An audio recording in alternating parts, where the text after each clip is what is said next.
Hey, what's going on, guys? Welcome to this new video where I'm quickly going to be going through some of the Dungeoneering updates and improvements that were released this week, and basically let's just get right into it real quick.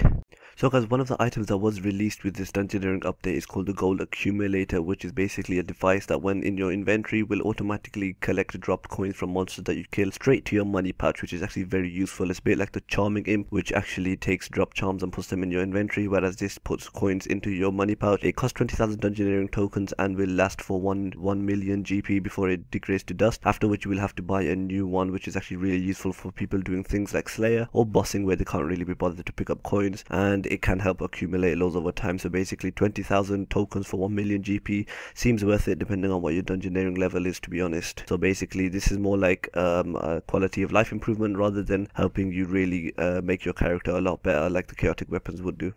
Another really nice improvement with this update comes to the Charming Imp, the Bone Crusher, and the Herbicide, which were previous rewards obtainable from Dungeoneering, and basically now they have been made pocket slots as well as things that you can keep in your inventory. So if you don't want to have them cluttering your inventory, taking up space, you can put one of them in your pocket slot instead of your aura or your sign of life, and basically it will still work exactly the same except it won't take up an inventory space. And if you want to have an aura or sign of life on, you can still keep it in your inventory with the exact same effect. And this is a really nice update just to improve the quality of life for players who actually use these on a regular basis, giving them more inventory space and more efficiency when doing long tasks or trips to a certain boss.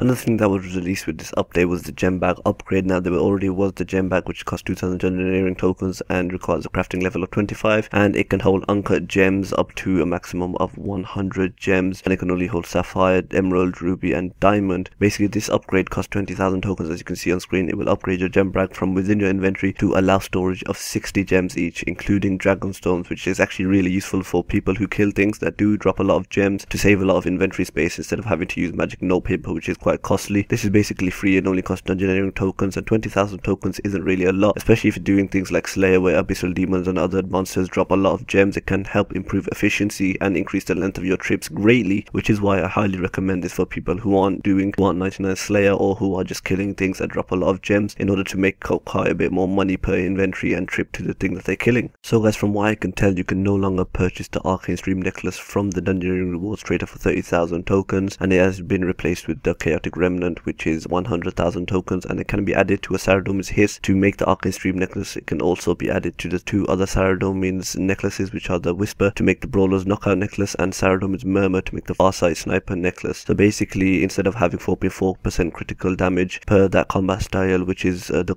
case with the Saradomin's necklaces, when you add the Chaotic Remnant it will give it 4.9% critical, which is the highest of any necklace in their chosen categories or combat styles. So basically you can make the best necklaces for ranged, mage and melee depending on which necklace you add the Chaotic Remnant to, and based on this price I do believe you can remove it and add it to another necklace. It is a one-off payment, so it's only 100,000 tokens to get one of the best necklaces in the game, but it will also cost some GP for buying the necklaces from the Grand Exchange, the Saradomin's necklaces, or getting them as a drop, which can take quite a while.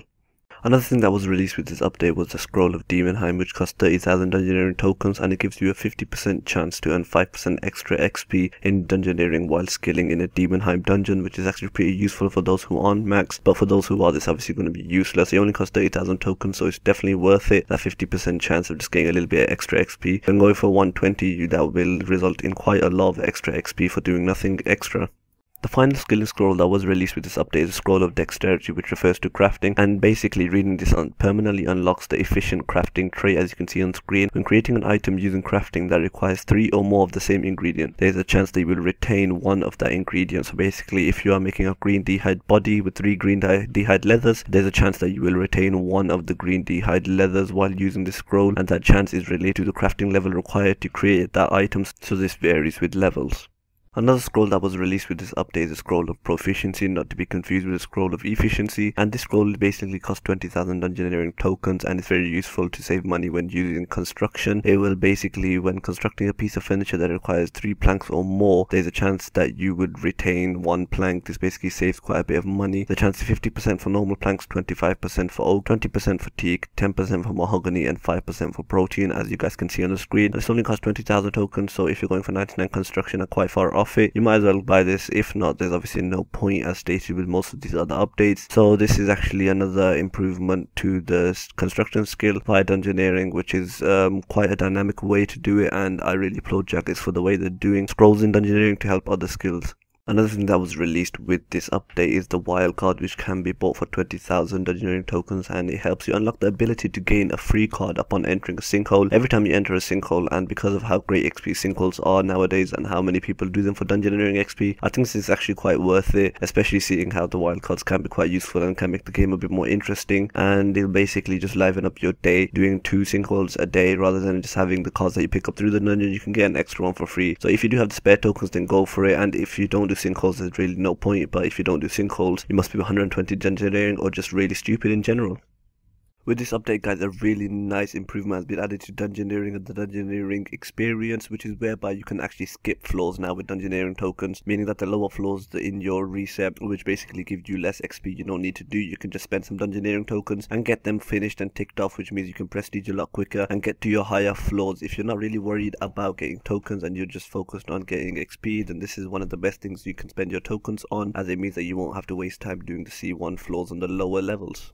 There are 3 new pets that have been added along with this Dungeoneering improvements update. One of them is Frosty, costing 250,000 tokens. There's the Mini Blink costing 500,000 tokens, and the Hope Nibbler, which cost 1 million tokens. And basically, in order to get a Mini Blink, you would have to have killed the Blink at least once during Dungeoneering, and in order to get the Hope Nibbler, you would have to have killed the Hope Devourer at least once during Dungeoneering. Now, these are basically for people who have got all the rewards that they want, and it's just an extra thing, a bit like the Sneaker Peeper was, but these cost a considerable amount more, especially the Hope Nibbler, which cost 1 million tokens, which is actually quite a lot of Dungeoneering XP in order to get that. But I guess it's just something extra for people to buy once they have achieved everything they want from the Dungeoneering rewards trader. So basically, if you want to have a pet, then go for it. If not, then you don't have to really. It won't really help improve your character. It would just be something cosmetic really, and I think it's quite a bit of waste of tokens unless you've got everything that you want. Otherwise, you can just go for it.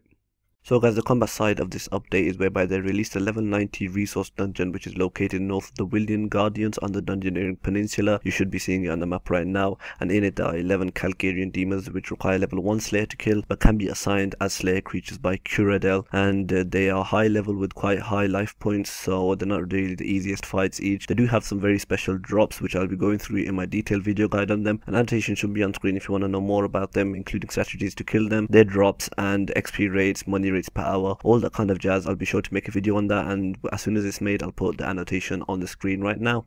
There are also some smaller Dungeoneering improvements which have been called by Jagex the quality of life improvements, which you should be able to see on screen right now. And basically, this is whereby it's now possible to recharge Horde Stalker rings and reset your Ring of Kinship with Dungeoneering tokens. Both options are available through the store. There's also a timer displaying how long you've spent on the floor while you're in there, which I think should have been there from the start, because it's really helpful. Before, the only way you could find out how long you've taken on a floor is by either timing it yourself or checking at the end of the dungeon, and this is actually really useful for people who like to do really quick floors and time their dungeons.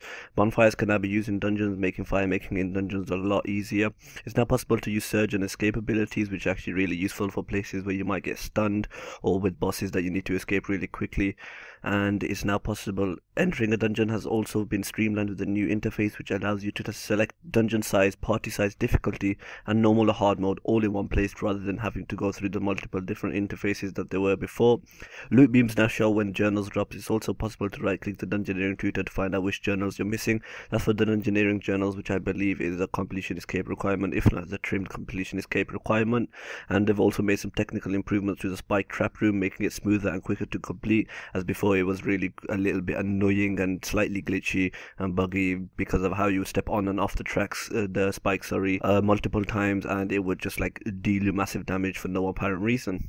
So guys, that was it for the Dungeoneering updates that were released this week. Remember that this week there's double Dungeoneering tokens and 50% extra sinkholes XP as part of the RuneScape road trip until the end of the month, so make sure to head down to Dungeoneering, get that done, and also do some sinkholes twice daily, which is the daily cap. I'm hopefully going to be releasing a sinkholes guide soon, as well as a kal'gerion demons in-depth guide, as well as XP per hour, GP per hour, as I mentioned before. If you did enjoy this video, be sure to comment, rate, and subscribe to my channel for further content. If you have any suggestions or videos that you would like me to make, be sure to put that down in the comments and I'll be sure to get them done. Peace out.